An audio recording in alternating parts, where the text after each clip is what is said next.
예수님께서는 헤로데 임금 때 유다 베들레헴에서 태어나셨다.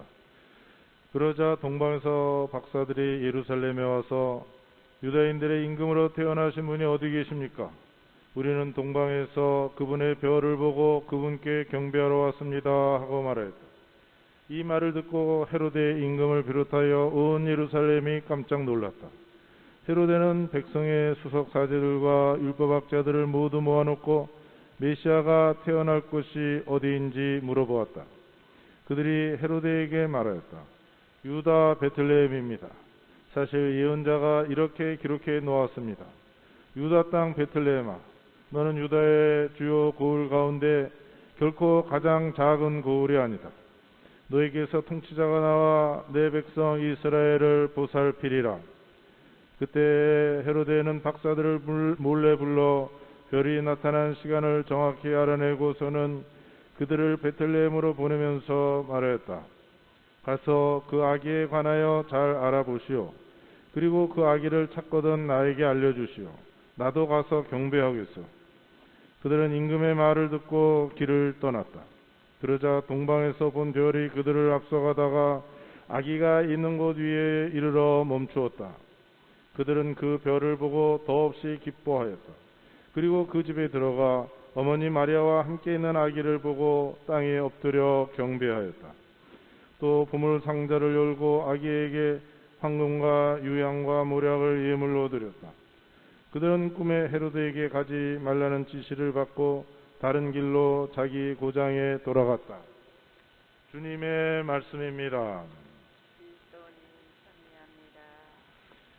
조금 전에 우리가 제1독서로 구약의 이사야 예언서 60장을 통해서 하나님의 말씀을 들었습니다. 일어나 비추어라, 너의 빛이 왔다. 주님의 영광이 내 위에 떠올랐다. 참 새해를 이렇게 2021년 맞은 첫 주일인데 이렇게 코로나 바이러스와 함께 이렇게 교정미사인데도 우리가 지내고 있습니다. 보니까 아침에 뉴스 보니까 미국에서는 하루 확진자가 24만 명 넘게 이렇게 걸려 있으니까 하여튼 우리가 상상이 잘 안 가죠. 그냥 숫자를 봐도 이게 좀 감이 잘 오지 않는데 온 세상에 지금 우리가 상상하지도 못했던 그러한 재앙을 겪고 또 많은 사람들이 이렇게 죽어가고 있습니다. 그런데 우리는 이렇게 하느님의 말씀을 들으면서 미사, 원래 이름은 감사기도입니다. 히라보로 에우카리스티아. 서양말은 다 지금 그렇게 이제 우리도 새로 번역한 미사통상문에 그전에는 성찬기도 1양식, 2양식 했는데 요즘에는 감사기도 1양식, 2양식 하고 있습니다. 우리는 이처럼 감사와 찬미를 하나님께 드리고 있습니다. 비록 코로나 바이러스로 말미암아 참 어두움 속에 우리가 있지만 그냥 저야 어떻게 보면은 세상 한가운데 사는 게 아니라서 말만 이렇게 하지 장사하기도 힘들고 직장도 그만두고 여러 가지 이루 말할 수 없는 어떻게 보면 절망감을 이렇게 느끼면서 희망을 찾아보기 힘든 가운데 살고 있으면서도 그래도 우리가 이렇게 뭔가 눈치 보고 구박받으면서도 주님의 제단 앞에 모여와 있습니다. 조금 전에 다 들은 이사야 예언서 통한 하나님 말씀처럼 너는 기쁜 빛으로 가득하고 너의 마음은 두근거리며 벅차오르리라. 그 옛날 아기 예수님께서 이처럼 베들레헴 마구간에서 태어나셨을 때 그 빛을 보고 멀리 동방에서 박사들이 먼 길을 떠났습니다. 그러니까 그 깜깜한 어둠 속에서 박사들이니까 머리가 많이 발달된 그 지식인들이고 요즘에도 우주물리학 그러면 굉장히 보통 공부하는 사람이 아니잖아요. 굉장히 앞선 사람들인데 인생의 절망감을 느끼고 정말 참다운 희망이 어딨냐, 인생의 참된 가치를 어디서 우리가 찾을 것이냐, 이제 그러면서 그 어두움을 더 누구보다도 더 깊이 온몸으로 체감하면서 그 빛을 찾은 거 아니냐, 찾아 나선 거 아닌가. 우리가 코로나 바이러스로 말미암아 외적으로 이러한 어둠을 겪지만 또 한편으로 우리 내면 안에 들어가서도 끊임없이 우리가 어둠 속에 어둠을 맛보고 있지 않는가.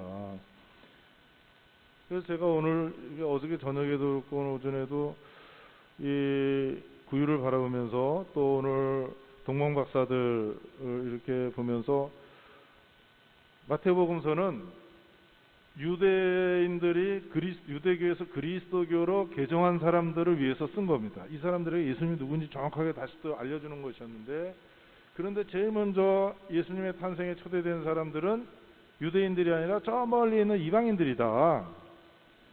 그래서 나도 가만히 이렇게 생각해 보니까 나도 이방인이에요, 사실.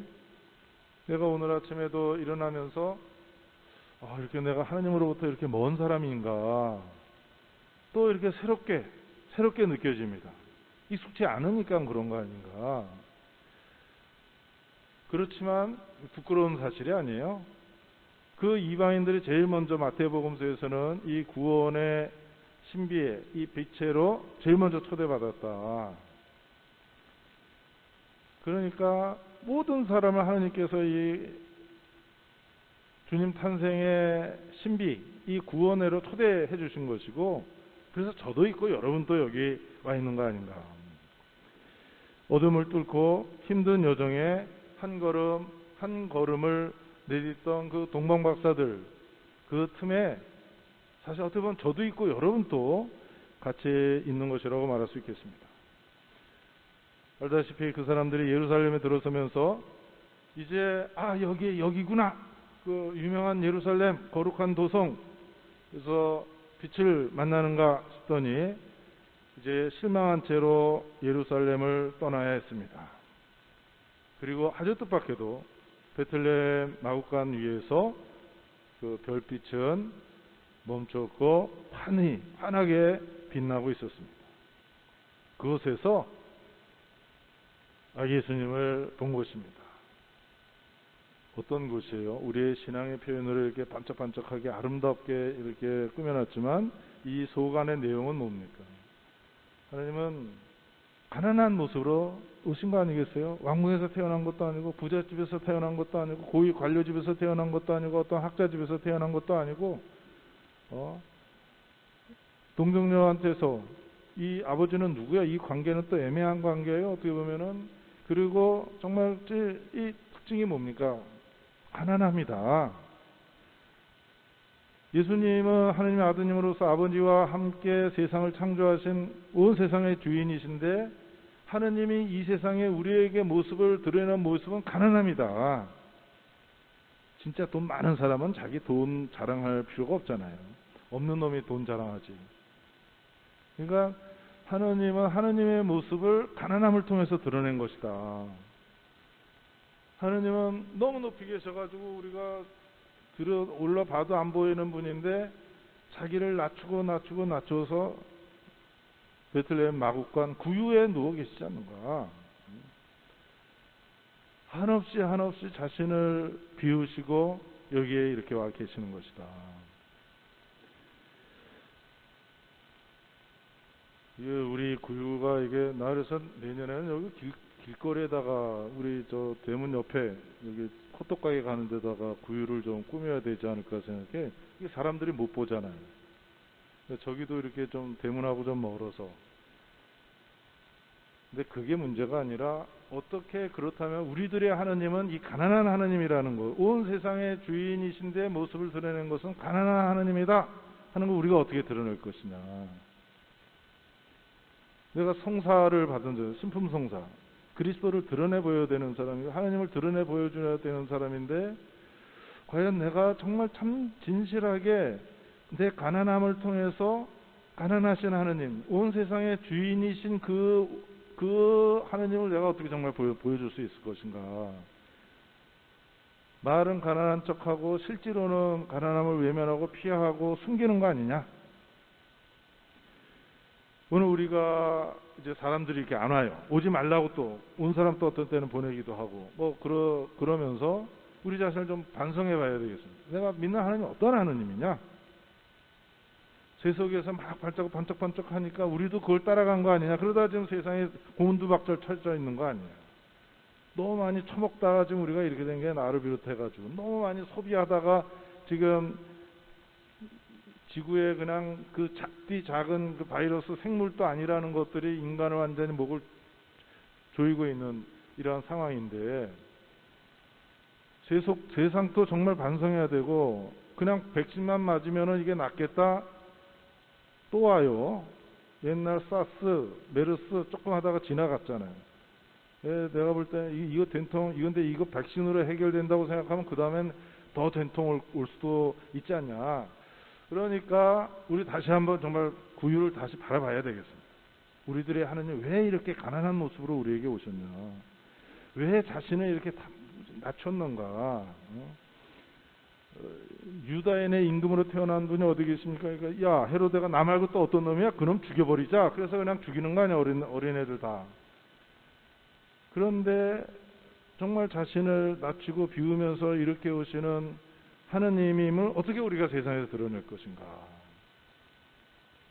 나를 통해서, 우리 교회를 통해서 어떻게 우리를 드러내서 이 교회, 세상에 어떻게 참으로 하느님 안에서 살아가도록, 진리 안에서 살아가도록 해야 될 것이냐. 그게 참다운 백신 아닌가, 이 시대에. 주사만 맞는다고 이게 해결된 문제가 아니다. 우리가 이 복음을 들었으니까 이 구유에서 나오는 탄생의 복음을 마음에 간직할 뿐만 아니라 이걸 어떻게 우리가 살아내고, 이걸 살아내서 온 세상 사람들이 바로 이 하느님을 정말 만나서 기뻐할 수 있어야 된다. 이걸 못 만나서 기뻐하니까 자꾸 먹고 마시고 뭐 그냥 온갖 걸 다 하면서 기뻐하다가 지금 이게 딘통 세상이 당한 거 아니냐. 이것이야말로 정말 이 구유야말로 어둠을 비추는 영원한 빛이다. 이 바이러스 시대에 우리가 참된 빛이신 예수 그리스도, 영원한 빛, 진정한 사랑, 참 평화를 누리면서 살아가도록 해야 되겠습니다. 이 아기 예수님은 우리의 빛입니다. 그분은 그러나 계속해서 헤로데의 위협을 받으면서 에집트로 몸을 피하고 아주 힘든 삶을 살아가게 됩니다. 우리에게 끊임없이 어려움이 닥치고 고통이 뒤따르더라도 예수님과 함께 이 모든 어려움을 이겨냈습니다. 주님께서 분명히 주님을 따라가는 길에 선 우리를 끊임없이 축복해 주시고 우리와 함께 해 주시고 우리가 이겨낼 수 있도록 도와주십니다. 새해를 맞이해서 하나님의 참된 축복이 여러분과 여러분의 가정에 가득하기를 바라고, 또 이를 통해서 우리 지역 이웃들에게도 하나님의 축복이 전해지기를 간절히 바랍니다.